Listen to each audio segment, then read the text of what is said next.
All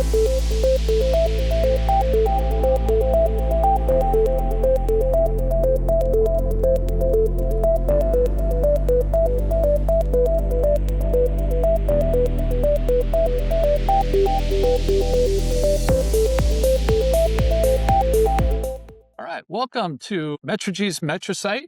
I'm very excited to have a chat this afternoon with some security experts from HP. To introduce myself, I'm Erwin Lazar, President and Principal Analyst here at MetriG.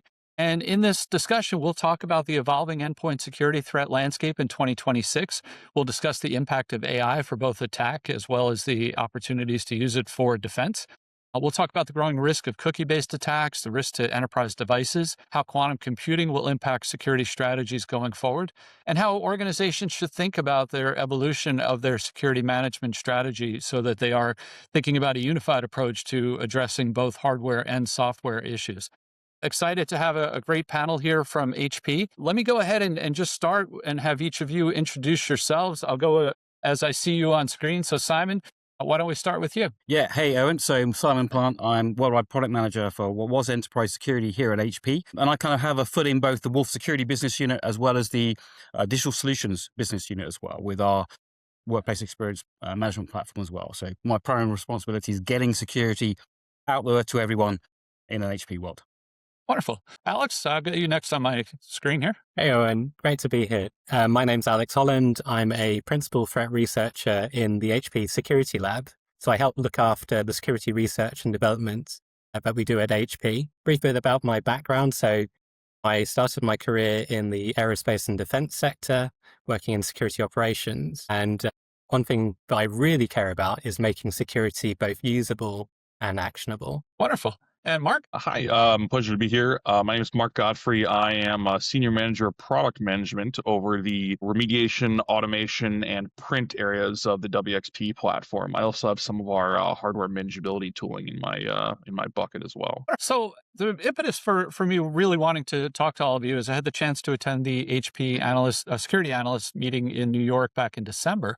And, we talked quite a bit about HP Wolf Security and the HP Workforce Experience platform. So why don't we just start with just a quick introduction of the HP security offering. So I guess, Simon, might make sense for you to tell us a little bit about HP Wolf Security, and then we can talk a little bit more about Workforce Experience. Yeah, absolutely. So a lot of people that don't align HP necessarily with security capabilities and security features, but I can assure you the HP history in security goes way back, including being on some of the core standards committees, 20, 30, 40 years ago, for example. So it is in our DNA. Some of us, and certainly the Wolf business unit, came through acquisition. So Alex and I both joined HP, for example, when HP acquired Bromium, which was a unique endpoint security software solution, hypervisors and microvisors to protect endpoint in a very unique way. So HP acquired us for that technology, made the solution broader, and included a lot more technical solutions in part of that. So previously we had a single endpoint solution. We broadened that out to be both security inside the OS, but also under the OS.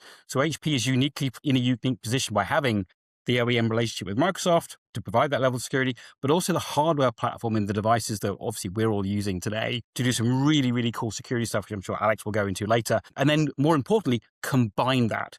It's not just the endpoint security, things like traditional NGAV, for example, the isolation capabilities, the monitoring capabilities on the endpoint solution, reporting those up to a control plane, but it's the ability to put that together with the hardware security to the same control plane. So rather than having the piecemeal solutions here, there, and everywhere, HP really is uniquely positioned to provide that in the OS and under the OS solution to the same control plane, give you ubiquitous security access and control with those actionable intel that Alex will go through later.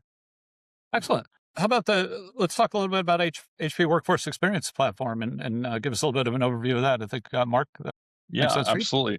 That's got quite an interesting background. One of the original ideas around it came about fairly simply and really evolved. We have I want to say dozens of various web-based products that offer various capabilities for managing hardware, software, and so on and so forth.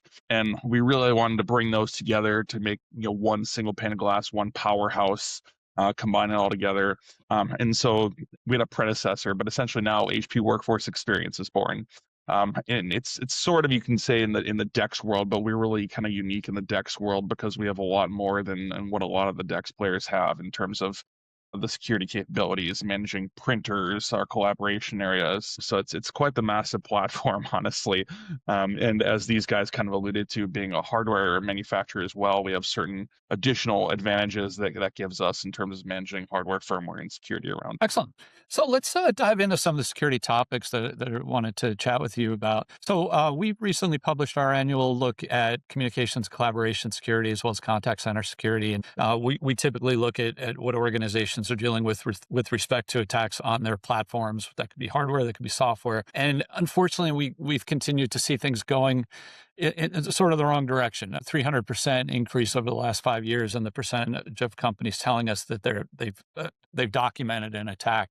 What are you seeing in your customers in terms of what kinds of attacks they're most worried about, maybe in the future, as well as what they're keeping them up at night today? Maybe Alex, does that make sense for you? Yeah, definitely. I think the starting point is to say that really the vast majority of threats are coming through endpoints. So this has been a trend that we've been seeing for many decades now. And so these endpoint-borne threats can lead to catastrophic implications for endpoint infrastructure and enterprise infrastructure. So ransomware is the top threat that CISOs are worrying about, extortion attacks, but also the impact of cookie theft, which I can talk more about later, which means that attackers are able to compromise mission critical data and applications to essentially gain the crown jewels of an enterprise easily without even stealing credentials as they previously needed to in the past. And we're also seeing technological drivers, AI being one of the biggest ones, which is having this effect of accelerating and automating many of the attack tasks which previously required a lot of skill and resources for attackers. And I think this is reflected in what you found in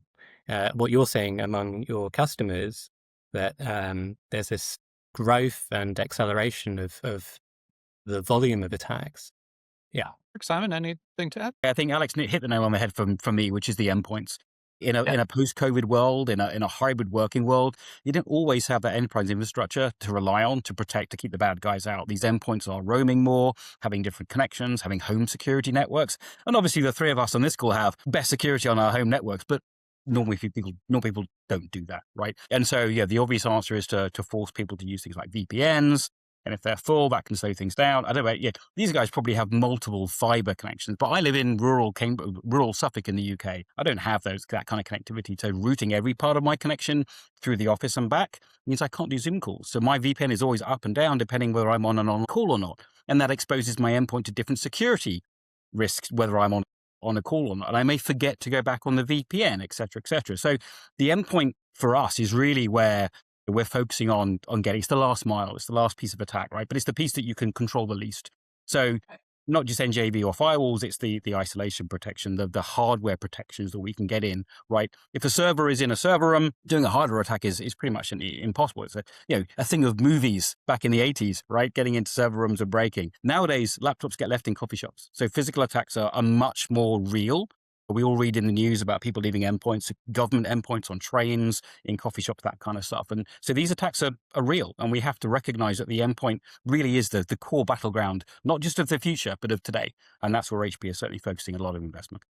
Yeah, absolutely. So, Mark, the only part I was going to pipe up about is I know Alex talked a lot about how AI is being leveraged for a lot of these attacks, and that's something you'll see on the reverse side of that is on the endpoint management and security software side. We're also trying to leverage that to fend off those attacks, and so we'll see kind of how that plays out in time. Yeah, I definitely want to get into that a little bit more, but I also want to just dig into something that Simon said, where one of the areas when we ask people what they are most concerned about from a security perspective is remote access, as employees working from home. Because like you said, you have that scenario where maybe I'm using my office provided laptop for work, but maybe I'm also connecting my home network and using it for play. My sense is there might be a belief that a VPN is sufficient. As long as you have a VPN, you're protected. But what risks do you typically see from those remote hybrid type workers who, again, are taking those laptops and connecting them in that maybe a VPN is not going to protect them against? I think something I've always said, and I'm not the main security guy here, but I have decades of experience in IT and endpoint management, and something that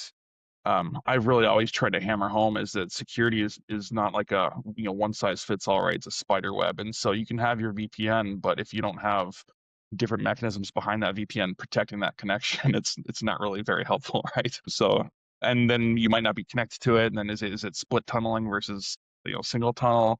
And so there are several other technologies you can utilize to kind of hammer that home, including like I think Zscaler or technologies like that to make sure your connection's fully protected. What really drives me nuts is I see a lot of companies that like to stack antivirus providers, thinking, hey, if I have 6 of these, I'm good, and that's just not how it works. And so there are all these different technologies out there that you can kind of layer on top of each other at the hardware, software, and firmware level that are really going to protect you. My biggest concern is consumers don't have these, right? Like we know about these in the enterprise, we enable them, and most consumers have no idea. And I don't see the technology companies keeping up on that side. Makes sense. I think the only thing I was going to add to that is I think you're absolutely right. And these dynamic and open environments, and all three of us here are Mark's a remote worker. I work hybrid. Alex, as you can see, is also hybrid. So it's a big thing we do at HP. It's a huge push now, to support those models with all, not just the laptop stuff, but with the conferencing capabilities and the printers as well. Everything, you have to bring everything into that, because the remote worker, whether they're in the office or at home, needs to be able to participate in those Zoom calls, in the workshops, in everything that they're used to doing, right? You have to allow productivity. And the balance is, how do you allow productivity whilst maintaining security, right? And I don't think, you can do so much to be proactive in office security. And obviously HP has a lot of investment there with the endpoint security software, the suites, the manageability, the reporting it up. But you also have to be reactive as well. You have to acknowledge that there's something is going to go wrong, right? And you have to have the strategies and the processes and the tools in place to be reactive in the right way.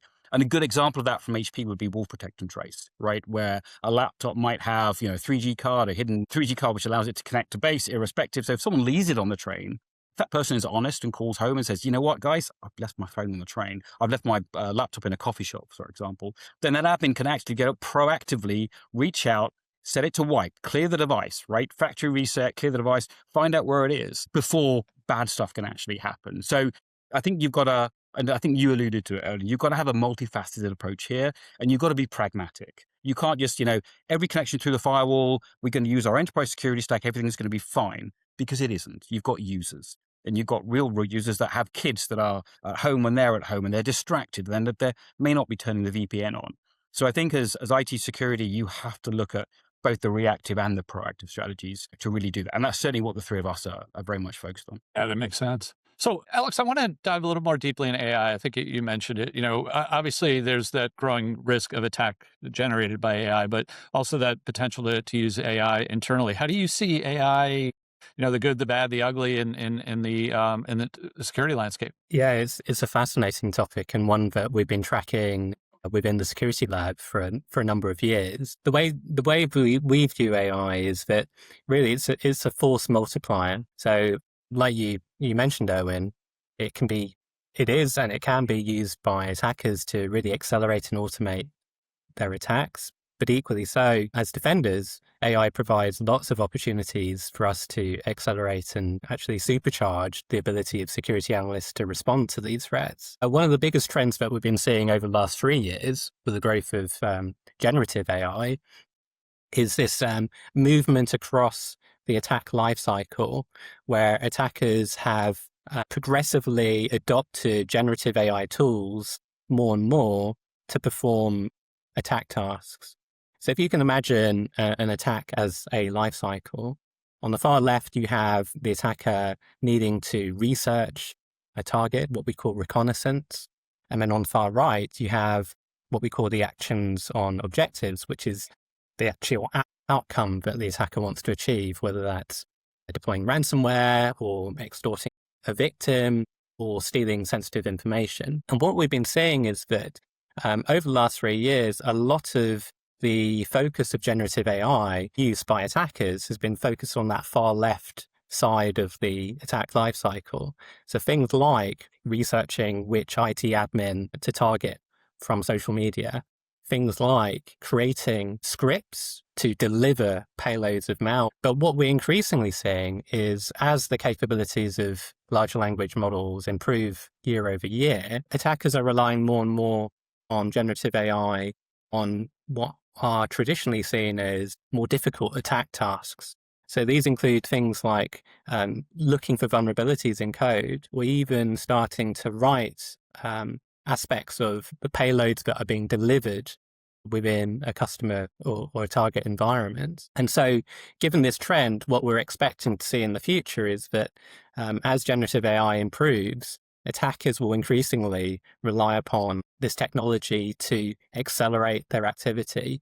And if we really project forward into the future, what that means for us as defenders is that really attacks will accelerate to machine speed, and therefore our defenses also need to be up to speed, able to match that, right? And from a security research perspective, one of the things that we've been thinking about and investing in heavily is this idea that, it's not enough to be on the back foot and detect bad activity. We really need to be proactive and ideally even prevent activity from happening in the first place. And that's why a lot of our technologies are what I like to call protection first. So we don't rely upon detection and response so much, but we use other security properties, for example, isolating risky activity from less risky activity, or any technology that doesn't rely upon detection to provide security for our customers. I assume AI, as you're thinking about the evolution of workforce experience management platform, that AI is front and center for not only security, but just overall automating, improving management operations. Yes, that's definitely, and I'll let Mark and Simon speak to that. Yeah. Well, before Mark goes to town on AI and WXP, I was going to say, Okay. So from a security perspective, and I mentioned earlier, that's one of the things HP brings, right? We've got this control plane that is the center of the universe, and Mark will go into that, with all these existing workflows, AI capabilities. Lots of enterprise customers today have a SIM, right? And they forward all their security events from all the different things, and they're using AI to correlate all of those things to have that response, to be proactive and detect those events that are going on and try and work out what's happening. Is there any lateral movement? How do I defend against that? Whereas, a lot of smaller companies, SMBs can't afford SIMs. A SIM is not something they even have, right? So if we can, at the very least, for people that are buying HP laptops and printers and all these security capabilities that we have, make WXP effectively that mini SIM, the ability to use AI and correlate all that information across their estate, that's a win-win. That means we're bringing security to everyone else that needs it and not just leaving it at the enterprise with the big guys that can afford the huge SIMs, right? I think security, we've got to make a commodity item, right? Everyone needs it. As Alex said, AI is changing the landscape. Everyone is at risk of this stuff, whether it's just your own personal bank account or your corporate IP, right? We all, and certainly as a vendor, we take that corporate responsibility to our customers, regardless of size, incredibly importantly. And so, Mark, do you want to elaborate on the AI use in WXP? Yeah, it's actually evolved quite significantly. I had a little interesting chat about this at our internal pre-sales technical consultant conference last fall. We started off kind of like a lot of companies do, where we focused on, hey, here's our big AI LLM interactivity feature, which we call Fleet Explorer, where you can basically use this to interact with the different data that we collect in WXP, which is just a massive amount of data points, and use it to maybe aggregate it in ways that we're not doing in the other features yet. But that's really evolving. Not only that feature itself is evolving significantly to improve how it works and add different capabilities, but we're kind of starting to more weave AI throughout different features, existing features and new ones in the platform. So it's powering a lot of things behind the scenes. Something on my side of the house, which is going to be really helpful, because I mentioned I run remediations, just launched this new unified remediation flow. So the idea is we can cross-link this flow in different areas of the console based on and AI can kind of look at, hey, here's the entry point for where they're going into this flow. And based on the entry point, we're going to recommend what remediations we have that are most likely to solve this issue the best way for you. And so the AI part, I believe, is still in alpha testing, but should be launched pretty quickly here soon. And so it's just fascinating how we're integrating this in ways that just basically allow us to counter all these AI threats by using it the same way to counteract. Like even you guys mentioned AI code scanning. We have HP cybersecurity. They use a lot of that to proactively find those before people can. So we fix these before we release these improvements with vulnerabilities in the first place. So it's definitely two parts to that side. And another part we found as companies do their due diligence on the vendors they talk to is that they want to know that you have those capabilities, that you're proactively scanning your own code, your own devices, hardware, et cetera. So that's great to hear. So I want to take a slightly different turn. One of the documents I came across in preparing for this was a paper from HP Wolf Security that really talked about the growing risk and threats of cookie and token theft. And we've seen this in attacks on software that will remain nameless. But do you see that is now a bigger issue than just password and types compromises? And if so, how do you advise your customers to protect against that? Yeah, this is Owen. This is a massive trend that we've been seeing. Attackers are really focusing on rather than stealing credentials, the username and password to gain access to, say, a web application within a target environment. Instead, they're now focusing on stealing session cookies. Really, the standard recommendation to protect against these attacks is to use what's called a privileged access workstation.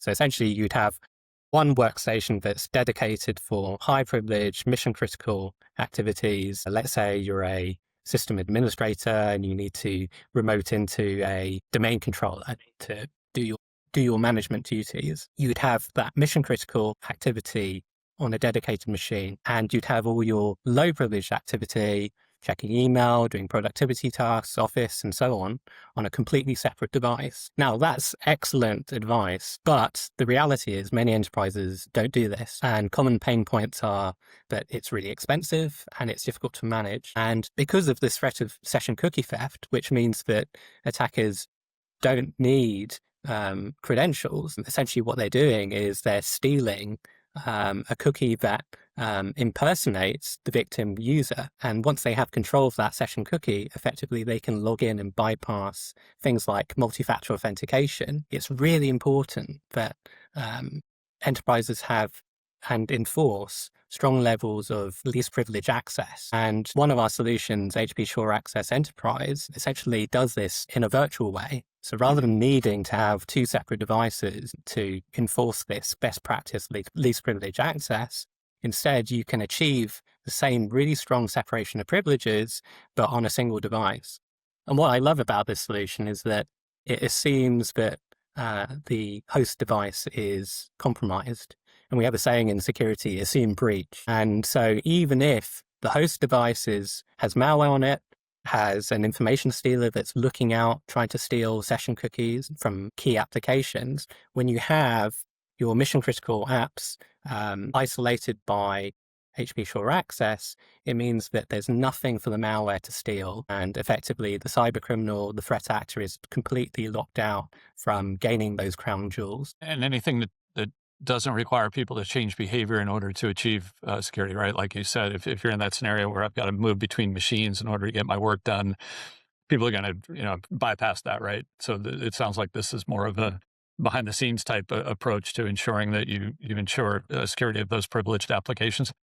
Completely. I mean, it's all about making security transparent in the sense of making it compatible with existing workflows, as usable as possible. So we're reducing friction whilst maintaining strong security. And of course, it also reduces cost. And it means that you don't have to have a completely separate device that's used for certain high privileged tasks. Excellent.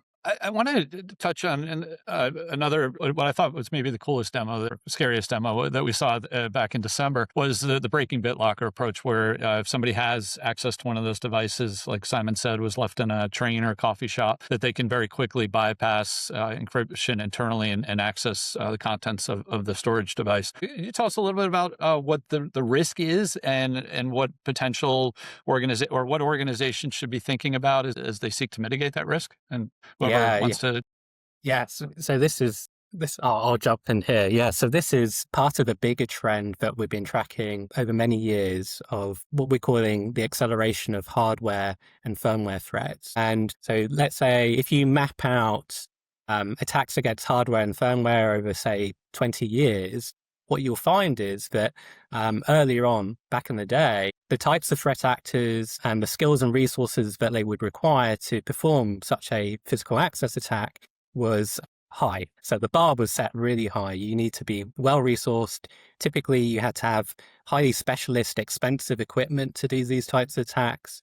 You need to have specialist knowledge to be able to perform one of these attacks. And so really these attacks were limited to the realm of nation-state actors and academia, really. But that picture has changed over time.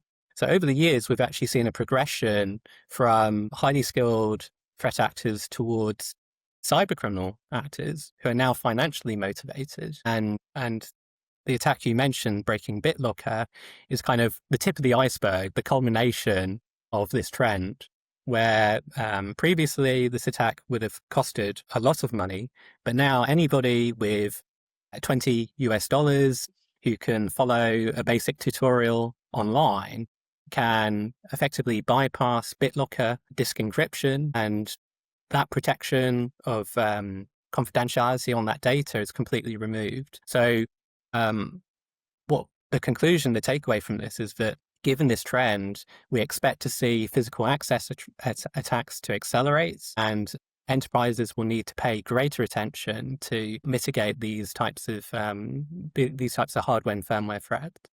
Mark, did you? No, there are several ways to mitigate this. As Alex kind of said, so TPM hijack attack isn't necessarily a new thing. There are new technologies I know being worked on, which not all of them are released yet around mitigating that. There are also some existing technologies that the customers can implement to fix that as well. The big risk to that is, it's mentioning your Raspberry Pi, wire it up, yada, yada, yada. And it's usually on boot. You can get those and intercept them. So a lot of customers will implement like a BitLocker pin so that you have to know this second factor on boot to make sure that it's not in malicious hands. Unfortunately, pins are not I personally hate pins because there's not a great way to manage them, especially in the cloud. So your end users can't change them. So in practice, they're often the same. And at least one of your end users probably has it written on a Post-it note on their laptop. The better way, in my view, and HP has this technology called HP Tamper Lock. It's essentially hardware tamper detection. So if someone opens that case, there are these different sensors inside. And it's not even just opening. I was talking to a customer who was, I'll just say they're in a very high security environment. They were taking like skill saws trying to cut into different parts of this thing and testing the sensors. And they found it was a very comprehensive net of sensors looking to see if this thing had been tampered with. And so you can kind of verify essentially if someone does open that unauthorized, it can clear your TPM or prompt for like your UEFI admin password on next boot, things like that. And so there are ways to mitigate this if you know what you're doing, and there will be better ways coming in the future that we probably can't go into right now.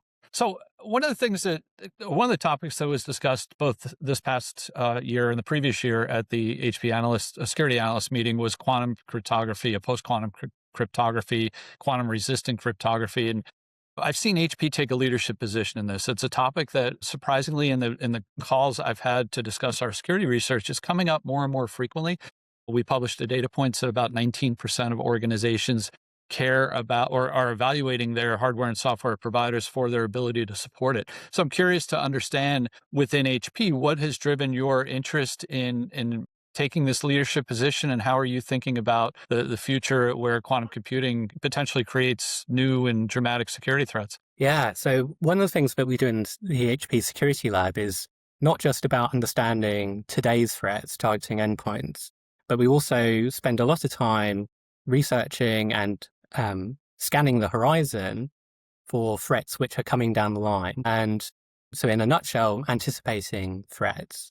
And this is super important as a hardware manufacturer because it takes years of foundational research and development and engineering efforts to produce mitigations. And then when you add to that the fact that endpoints can live in custom environments for many years, actually what could be a distant threat in reality needs to be mitigated sooner rather than later.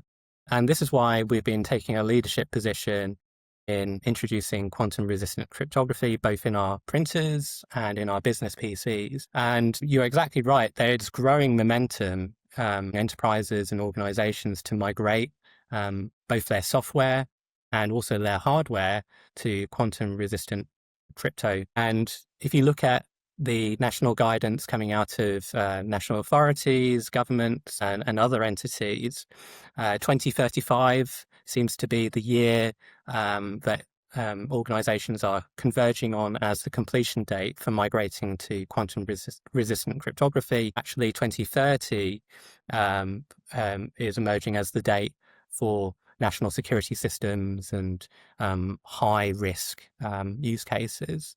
So it's not that far away that organizations really need to migrate their standard asymmetric cryptography to quantum resistant schemes. And that date seems to be moving up too in the last few years. Yeah, that's right. There seems to be increasing momentum for this migration to post-quantum cryptography. Yeah. And actually, in terms of actions that organizations need to take, of course, they need to understand the threat, right? We don't yet have a quantum computer, at least that we know of, that's capable of breaking asymmetric cryptography. But it remains the case that there are certain attacks, for example, the capture and decrypt attack, which means that organizations need to act now to safeguard data that they need to protect for a very long time. And so in the case of a capture and decrypt attack, the issue here is that a threat actor could steal encrypted data, and then once a powerful enough quantum computer becomes available at their disposal, they can then decrypt that data and have access to sensitive secrets there. It's really important that organizations create an inventory of their crypto use across all of their software and hardware and map out for themselves how long it's going to take for them to migrate to quantum resistant crypto. The last thing I'll say is that, the other priority use case is that it's not just software. A lot of crypto is baked into hardware, for example, signing keys that guarantees the integrity of hardware and firmware. That also needs to be migrated to a quantum resistant crypto. And, definitely there's growing momentum for organizations to do that. Excellent. So we're nearing the end of our time. I want to kind of do a quick lightning round. And Simon, I'll start with you. If you're sitting across one of your customers, and obviously they're probably telling you about budget limitations, and what should they focus on in the next year? What do you see as the highest priorities in order to survive current and what you anticipate to be future risk over the next year? I think I'll just consolidate what I said earlier, which is endpoint. I think for me, it really is about the endpoint. And yes, obviously being a hardware vendor, but I come from software, right? So it really is about what's in the OS, what's under the OS. And remember that endpoint is going to go walkies. It's going to go remote. You have to accept that. So having that proactive and reactive strategy. And I think most importantly, it's having the ability to see that event and correlate. So a tool like WXP, other tools are available, but having that single control plane that can give you the visualizations and give you the reporting you need to enact your either proactive or reactive strategy. But for me, endpoint and then visualizations, it's absolutely key. How about Mark? Same question for you. Honestly, similar to Simon's, this is funny. WXP is surprisingly recently priced too, but using tools like that to take that proactive approach, because a lot of these these issues can be easily mitigated if you're just proactive in your security strategy. People will talk about, oh, this vulnerability is going on. Well, yeah, but that was patched a few months ago. Are you applying your updates? That was a big thing with what WannaCry back in the day. It came out, everyone's freaking out about it. But if you'd applied a Windows update from 3 months back, you weren't vulnerable to it. So being proactive about this, we have things like our policies to be able to keep your BIOS up to date, different alerting and reports to make sure that, your Windows is up to date, your antivirus is up to date. And then honestly, there are a lot of customers who use, say, the M365 suite. There are a lot of built-in capabilities that I think exist in that customers don't even know exist and they don't utilize. So utilize what you have, like conditional access and features like that. You have these technologies in your licensing, use them. That makes sense. Alex? Yeah, from my perspective, tying it back to my background in security operations, one of my observations is, really in security, we should rely less on detection and response. Detection ultimately is,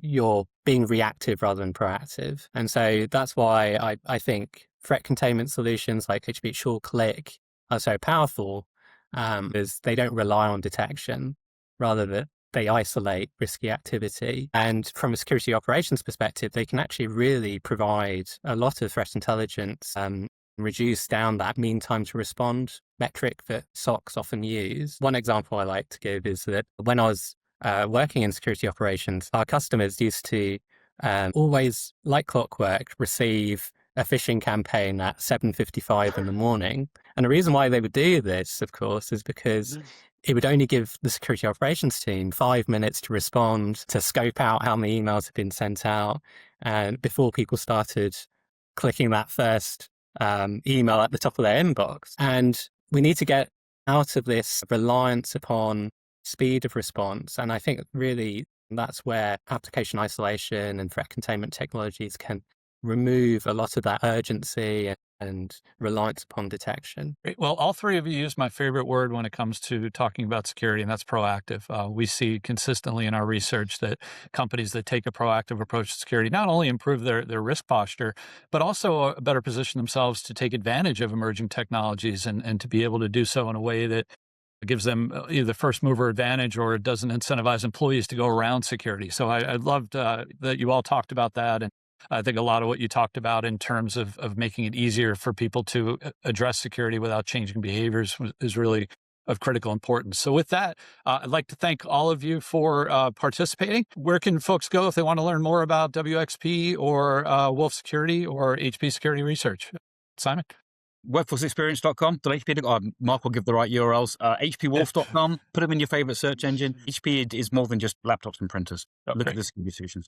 It's workforceexperience.hp.com, but it's probably easier to just Google it. I wish we just had like a wxp.com or something, but I don't control that. But and then if you're an existing HP customer, you probably have like a partner or a pre-sales technical consultant assigned to you. You can reach out to them; they'll connect you with the right people, and we'd obviously be happy to help if you're a current or even a prospective customer. And then from a threat research point of view, I'll make a quick plug. We have a blog where we host our quarterly reports, as well as in-depth analysis that the team performs. In fact, we actually have an upcoming blog that looks back at the top 0-day vulnerabilities that were exploited in the wild by attackers in 2025.